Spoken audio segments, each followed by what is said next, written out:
I am a doll maker. The dolls I create can pass for real people. But today, I received an anonymous order. When I opened the reference photo the client sent, a chill ran down my spine because the person in the photo was me. I have never shown my face on any social media, not even a single selfie, so there is no possibility of stolen images. So where did this photo come from? I looked at the photo more carefully. In it, I was wearing a gray spaghetti strap dress, standing sideways in the entryway. That was exactly what I wore the day before yesterday, and the background was clearly the entrance of my home. Judging by the pose, I should have just taken off my high heels and was about to put on my slippers. The only person who could have taken this photo at this time, from this angle, at this corner, could only be Jiang Che. There was no one else. Jiang Che is my boyfriend. We have been together. We have been together for half a year. He is considerate, thoughtful, almost perfect. Our connection started by coincidence. Because I was obsessed with collecting carving illustrations, there was a script book I had searched for many years but never found, until I met him. Are you looking for this? He never asked about my career, and I never explained it in detail. Yes, on the surface I run a handmade doll shop. Because my work style is warm and healing, I have a group of loyal customers. But no one knows that on the unseen side, my true craft is making dolls. Extremely lifelike dolls. So real, they can pass for living people, even fooling the eyes of close relatives. Because of this, many special clients come to me, hoping I can help them make dolls of their deceased loved ones to express their longing. But this craft involves many shady matters, requires deception and secrecy, so such transactions are usually conducted through highly encrypted channels, anonymous and leaving no trace. So Jiang Che, you secretly commissioned a doll exactly like me. What exactly do you want to do? But for now, he probably doesn't know that the person on the other side of the screen is me. Without hesitation, I accepted the order and opened the chat window. My tone instantly switched to that of a numb AI customer service agent. I threw out a series of private feature requirements, asking him to provide the subject's specific physical characteristics: height, weight, skin tone, scars, birthmarks, their locations and shapes. He replied very quickly, one message after another, with terrifying precision. He even clearly knew about the tiny light brown mole in the hollow of my ear that is almost impossible to see, and the extremely hidden faint white scar on my waist left from a childhood accident. He knew my body better than I did myself. When I got home, it was already very late. My favorite steak was set on the dining table, but my stomach felt like it was stuffed with ice. Jiang Che smiled and pulled out a chair for me, as considerate as always. I picked up my knife and fork and tested him lightly in a work-like manner. Jiang Che, there's no secret between us, is there? Her cutthroat movements were so fierce that the silver kitchen knife clanked. Of course. Why are you asking this all of a sudden? I don't know. I'm just suddenly very afraid. Afraid that everything I have right now is fake. I lowered my head and absent-mindedly poked at the meat on the plate with my fork. He lowered his eyes, as if thinking very seriously. You would never lie to me, right? I stared at him intently, not missing a single subtle change on his face.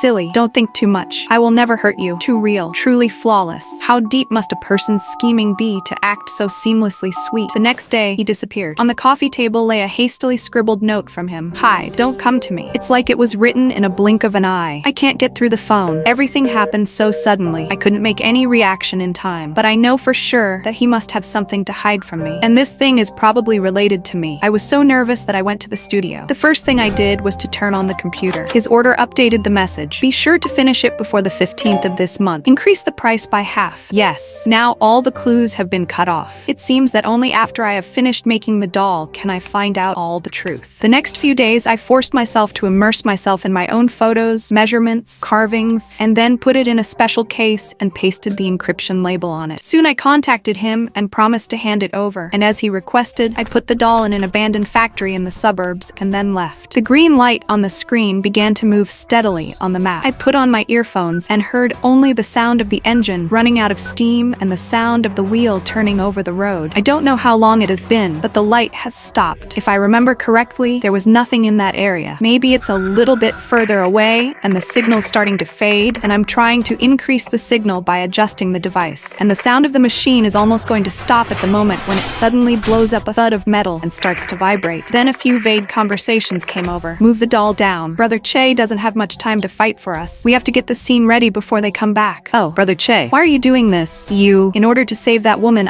You know what, Mr. Lee? Have you forgotten the rules of the Wugen Clan? I don't think I can bear to do this anymore. Okay. Oh, looks like Brother Che really fell hard this time, even about to disobey Master Wu. Brother Che has always been so skilled, just like a living person. This will definitely fool them. There's a car. The greenery came to an abrupt stop. Almost at the same time, the struggling blinking green light on the screen suddenly froze, then completely dimmed, disappearing from the map. I stood frozen in place, with only the unsettling static noise left in my earphones. So that's how it is. What they were talking about should be that Wugen Clan, where there is no daylight and everyone wears masks. John Che, you went to such lengths, so you were protecting me. But why didn't you just tell me all this directly? You still don't understand me well enough. Hiding has never been my style. This time, I'm going to overturn this land of darkness. Do you think what you see is everything? Beneath the surface, within the reflection, another world is operating. Seek the truth of the Wugen Clan. In the game Nishuen Mobile, beneath the desert sea lies the truth.